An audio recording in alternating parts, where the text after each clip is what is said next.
ایسا ملک جو ایک زمانے میں مشرقی پاکستان کہلاتا تھا، لیکن آج یہ پاکستان سے الگ ہو چکا ہے۔ جی ہاں، آج ہم بات کرنے جا رہے ہیں بنگلہ دیش کی، جنہیں دنیا کی محنتی قوم کہا جاتا ہے۔ پاکستان سے الگ ہونے کے بعد یہاں کے لوگ کیسی زندگی گزار رہے ہیں، معاشی طور پر کیسے یہ ملک پاکستان سے آگے نکل چکا ہے، کیا بنگلہ دیش کے لوگ پاکستانیوں کو پسند کرتے ہیں، کیسے ٹیکسٹائل انڈسٹری پاکستان سے بنگلہ دیش چلی گئی، آج کون سا موقع دوبارہ پاکستان کو ملا ہے کہ بنگلہ دیش کو معاشی طور پر یہ پیچھے چھوڑ سکتا ہے۔ اس کے علاوہ آپ کو بنگلہ دیش کی ایسی خوبصورتی دکھائیں گے جو آج سے پہلے آپ نے کبھی نہیں دیکھی ہوگی۔ چلیے اب نکلتے ہیں بنگلہ دیش کے ایک شاندار سفر پر۔ اس ملک کا آفیشل نام پیپلز ریپبلک آف بنگلہ دیش ہے، لیکن اس کے علاوہ بہت سے ناموں سے اسے پکارا جاتا ہے، جیسا کہ بنگالی اور کنٹری آف بنگال۔ بنگلہ دیش کا مطلب ہے بنگالیوں کی سرزمین۔ 16 دسمبر 1971 کو تاریخ کا وہ دن تھا جب اسلامی جمہوریہ پاکستان کے نام سے پہچانے جانے والا حصہ ایک نئی شناخت کے ساتھ دنیا کے نقشے میں ظاہر ہوا۔ یہ بالکل ایسا ہی تھا جیسے کسی نے جسم کا ایک اعضا جسم سے الگ کر دیا ہو۔ پاکستان کو آزادی ملے ابھی 50 سال بھی نہیں گزرے تھے کہ انڈیا کی مدد کے ساتھ مشرقی پاکستان کہلائے جانے والے خطے نے آزادی حاصل کر لی۔ یہ ایسا زخم ہے جو آج بھی تاریخ کی کتابوں میں زندہ ہے۔ بنگلہ دیش کی موجودہ ٹوٹل آبادی 17 کروڑ 36 لاکھ کے قریب ہے۔ یہ آبادی کے لحاظ سے دنیا کا 8واں بڑا ملک ہے، جبکہ اسلامی دنیا کا یہ تیسرا سب سے زیادہ آبادی والا ملک ہے۔ بنگلہ دیش کا ٹوٹل رقبہ 1,48,460 مربع کلومیٹر ہے۔ رقبے کے لحاظ سے یہ ملک دنیا کے 92 نمبر پر آتا ہے۔ اس کا بارڈر صرف 2 ممالک سے لگتا ہے، جس میں انڈیا سے 95% اور میانمار سے 5% لگتا ہے، جبکہ دوسری طرف خلیج بنگال کی طویل ساحلی پٹی واقع ہے۔ دوستو، بنگلہ دیش کی قوم کو دنیا کی محنتی قوم کہا جاتا ہے، اور اس ملک کی تیزی سے ترقی کا راز بھی یہی ہے۔ اب دنیا کے کسی بھی ملک میں چلے جائیں، آپ کو بنگالی سب سے زیادہ محنت سے کام کرتے ہوئے نظر آئیں گے۔ خاص طور پر عرب ممالک میں بنگالی بڑی تعداد میں آباد ہیں۔ عرب ممالک میں پاکستانی کم ہوتے جا رہے ہیں، جبکہ بنگالیوں کی تعداد میں تیزی سے اضافہ ہو رہا ہے۔ اس کی بڑی وجہ یہ بھی ہے کہ یہ کم پیسوں میں زیادہ کام کرتے ہیں۔ انٹرنیشنل آرگنائزیشن فار مائیگریشن کی رپورٹ کے مطابق 74 لاکھ بنگلہ دیشی کام کی غرض سے دوسرے ممالک میں مقیم ہیں، جس میں 30 لاکھ کے قریب انڈیا میں رہتے ہیں، جبکہ 10 لاکھ کے قریب سعودیہ عرب میں زندگی گزار رہے ہیں اور اپنے ملک کو پیسہ کما کر بھیجتے ہیں۔ ایشیا کا سب سے بڑا ساحل سمندر بھی بنگلہ دیش میں ہے، جس کی لمبائی 120 کلومیٹر ہے اور یہ دنیا کا تیسرا سب سے طویل ساحل ہے۔ اس ملک میں بولی جانے والی زبان بنگالی ہے، جو دنیا کی سب سے زیادہ بولی جانے والی زبانوں میں 8ویں نمبر پر آتی ہے۔ اس کے علاوہ ہندی اور اردو زبان بھی لوگ بولتے ہیں۔ بنگلہ دیش میں 91% مسلمان آباد ہیں، جبکہ 8% ہندو اور 1% دوسرے مذاہب کے لوگ رہتے ہیں۔ دوستو، یہاں آپ کو ایک حیران کن بات بتاتا چلوں جس سے آپ کو بنگلہ دیش کی صلاحیت اور محنتی ہونے کا اندازہ ہو جائے گا۔ دنیا میں چائنا اور انڈیا جیسے بہت بڑے رقبے والے ممالک سال میں 3 بار چاول کی پیداوار کرتے ہیں، جبکہ بنگلہ دیش رقبے کے لحاظ سے 92 نمبر پر آتا۔ اس کے باوجود یہ ملک بھی سال میں 3 بار چاولوں کی پیداوار کرتا ہے اور دنیا میں چاول پیدا کرنے والے ممالک میں تیسرے نمبر پر آتا ہے اور پوری دنیا کو چاول ایکسپورٹ بھی کرتا۔ یہ وہی ملک ہے جس کے 1971 میں حالات بد سے بدتر تھے۔ کرنسی کی ویلیو بھی زیرو تھی، یہاں تک کہ پاکستانی روپے پر بنگلہ دیشی اسٹیمپ لگا کر استعمال کی جاتی تھی۔ کرنسی کے پرنٹ ہونے کے بعد بھی اس کی ویلیو ٹکے کی بھی نہیں تھی، لیکن آج پاکستانی کرنسی کی ویلیو ٹکے کی بھی نہیں رہی۔ جی ہاں، بنگلہ دیش کی کرنسی کو ٹکا کہا جاتا ہے۔ آج ایک بنگلہ دیشی ٹکا کے بدلے 2.30 پاکستانی روپے آتے ہیں۔ 1971 کے بعد بنگلہ دیش نے ترقی کا سفر بہت تیزی سے طے کیا ہے، جبکہ پاکستان اس کے برعکس تنزلی کا شکار رہا ہے۔ 2024 کے اعداد و شمار کے مطابق پاکستان کی GDP $340 بلین ہے، جبکہ بنگلہ دیش کی GDP $460 بلین ہے۔ پاکستان میں رہنے والوں کی فی کس آمدنی $1600 ہے، جبکہ بنگلہ دیش کی $2800 ہے۔ پاکستان کے فارن ریزرو $4 بلین کے قریب ہے۔ जबकि आज भी बांग्लादेश के फॉरेन रिजर्व 21 बिलियन डॉलर के करीब हैं। पाकिस्तान से टूटकर अलग हुआ हिस्सा आज 55 मिलियन डॉलर का सामान पूरी दुनिया को फरोख्त कर रहा है, जबकि पाकिस्तान 30 बिलियन डॉलर की एक्सपोर्ट करता है। आज़ादी के वक्त ये मुल्क दुनिया का दूसरा सबसे गरीब मुल्क था, लेकिन आज उसकी चंद सालों में तरक्की देखकर दुनिया हैरान रह जाती है। ये जनूबी एशिया की दूसरी और एशिया की 10वीं बड़ी माशी ताकत बन चुका है। बांग्लादेश की सबसे अहम एक्सपोर्ट रेडीमेड गारमेंट्स हैं। 1980 से बांग्लादेश ने सबसे ज्यादा तवज्जो रेडीमेड गारमेंट्स पर दी है। लेकिन सोचने की बात यह है कि पाकिस्तान की फैसलाबाद की टेक्सटाइल इंडस्ट्री कैसे तबाह हो गई और बांग्लादेश टेक्सटाइल में बहुत आगे निकल गया। इसकी कुछ वजूहात में से चंद ये हैं कि बांग्लादेश की फैक्ट्रियों में औरतें कम उजरत में काम करती हैं, सस्ती बिजली और टैक्स फ्री जैसी सहूलियात फराहम की, जिसकी वजह से कम कीमत में मियारी मसनूआत पैदा होती है।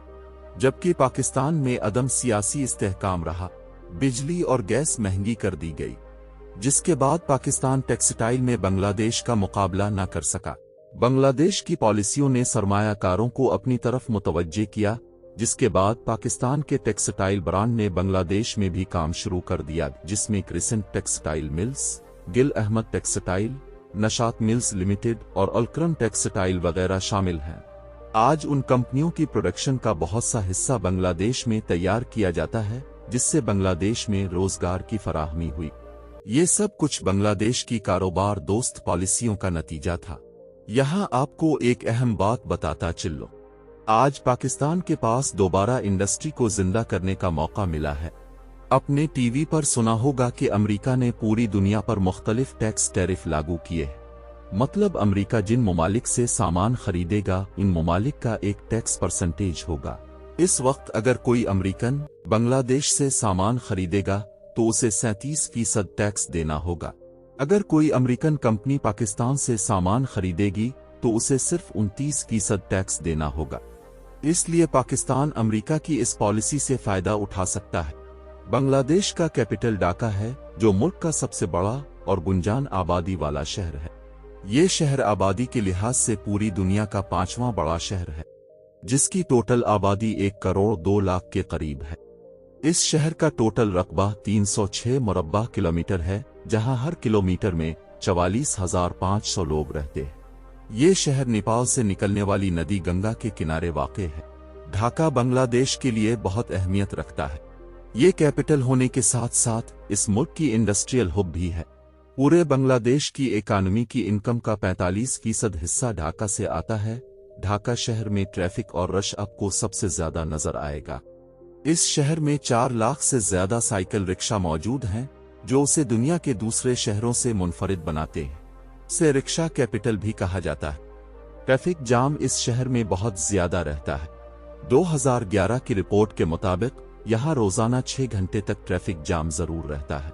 ढाका के कुछ हिस्से बहुत साफ सुथरे हैं, लेकिन बहुत से हिस्से ऐसे हैं जहां गंदगी और पोल्यूशन बहुत ज्यादा है, लेकिन इसके बावजूद लोग जिंदगी गुजारते हैं।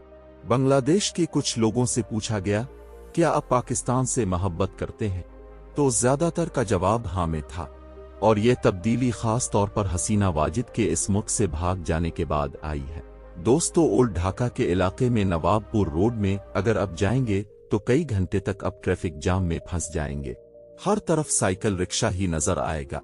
बांग्लादेश ने माशी तरक्की तो की है, लेकिन इंफ्रास्ट्रक्चर में ज्यादा डेवलपमेंट आज भी नहीं है।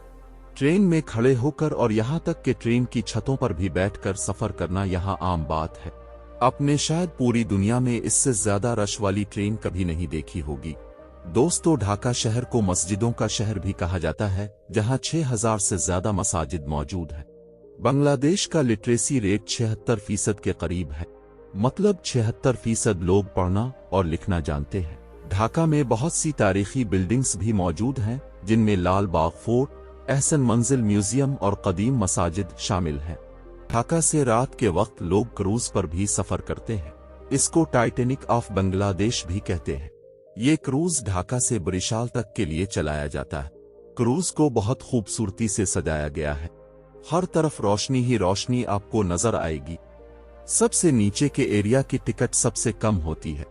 जिसका किराया सिर्फ $4 है और ऊपर वाली मंजिल में कमरे बनाए गए हैं जिसका किराया $50 से $100 तक होता है। जो भी बांग्लादेश आता है इस सफर का मजा जरूर लेता है, क्योंकि यूरोप और दूसरे ममालिक की निस्बत ये क्रूज बहुत सस्ता है। ढाका शहर में स्ट्रीट फूड आपको बहुत ज्यादा नजर आएगा। छोटी छोटी दुकानें हर जगह मौजूद है। महंगाई भी इस मुल्क में पाकिस्तान की निस्बत कम है। ढाका का सबसे डेवलप एरिया गुलशन का इलाका है। ये इलाका आपको बाकी ढाका की निस्बत साफ सुथरा नजर आएगा और ऊंची इमारतें भी इस इलाके में मौजूद हैं। यहाँ ज्यादातर अमीर लोग रहते हैं। शॉपिंग मॉल और ब्रांड्स की दुकानें भी इस एरिया में मौजूद हैं। दोस्तों, मछली इस मुल्क में बहुत शौक से खाई जाती है, लेकिन इसके साथ साथ करोड़ों लोगों का रोजगार भी इसी पेशे से वाबस्ता है। इसके अलावा पिटसुन की बड़ी तादाद में इस मुल्क में पैदावार की जाती है, जो रस्सी तैयार करने के काम आती है। ढाका के खाने भी पाकिस्तान की तरह है। यहाँ भी ज्यादातर लोग स्पाइसी खाना पसंद करते हैं। इसके अलावा ढाका के गोलगप्पे भी बहुत मशहूर हैं। दाल और बकरे के पाए भी यहाँ लोग शौक से खाते हैं। चलिए अब ढाका से चलते हैं नारायणगंज, जो ढाका के करीब वाक़े है। इसे टेक्सटाइल कैपिटल भी कहा जाता है। इस शहर में बड़ी तादाद में कपड़े की फैक्ट्रियां मौजूद हैं। बांग्लादेश का दूसरा सबसे बड़ा शहर चिटागांग है। इस शहर में मुल्क की सबसे बड़ी पोर्ट है। पूरे मुल्क की एक्सपोर्ट सबसे ज्यादा इसी शहर से की जाती है। इस मुल्क में दरिया बहुत ज्यादा बहते हैं और ये तमाम दरिया बे ऑफ बंगाल में आकर गिरते हैं। इसी वजह से बांग्लादेश की मिट्टी दुनिया में सबसे ज्यादा जरखेज समझी जाती है। चलिए अब आपको दिखाते हैं बांग्लादेश की खूबसूरती, जो शायद आज से पहले आपने कभी नहीं देखी होगी। कपती झील ऐसी झील है जो मसनूई तौर पर तैयार की गई है। ये बहुत खूबसूरत है, लेकिन इसका फायदा बांग्लादेश को खूबसूरती के साथ साथ बिजली बनाने की सूरत में भी होता है। इस जगह 50 से ज्यादा आयरलैंड मौजूद हैं। अगर उन्हें ऊपर से देखा जाए तो ये बहुत खूबसूरत नजर आते हैं। यूरोप के दूसरे ममालिक की तरह इस मुल्क में भी फ्लोटिंग मार्केट मौजूद है, जिसमें कश्तियों पर सामान बेचा जाता है। इसके अलावा इस मुल्क में ऐसी मस्जिद भी मौजूद है जिसमें बड़े तादाद में गुंबद मौजूद है। से डोम मस्जिद कहते हैं। उसका आर्किटेक्चर बहुत यूनिक है और यह मस्जिद अपने स्ट्रक्चर की वजह से मुनफरिद हैसियत रखती है। दोस्तों, एक जमाने में यहाँ लोग बुत परस्त थे। इस्लाम 13 सदी में इस खित्ते में आया। इसी वजह से आज भी 8वीं सदी के बुद्ध मत के टेम्पल मौजूद हैं। इस टेम्पल को पहाड़पुर टेम्पल कहा जाता है। इसकी शक्ल पिरामिड की तरह बनाई गई है। ये मुल्क कुदरती खूबसूरती से भी माला माल है। दोस्तों, इंडिया के शहर कलकत्ता से बड़ी तादाद में लोग आते और जाते हैं, जिसके लिए एक बस भी चलाई गई है और उसको आपस में मिलाने के लिए 8 किलोमीटर लंबा पुल भी बनाया गया है। दोस्तों, ये थी हमारी आज की मालूमाती और दिलचस्प वीडियो। आपको वीडियो कैसी लगी कमेंट में जरूर बताइएगा और नए आने वाले दोस्तों से गुजारिश है हमारे चैनल को लाइक और फॉलो जरूर कीजिएगा। अगली वीडियो तक अल्लाह हाफिज।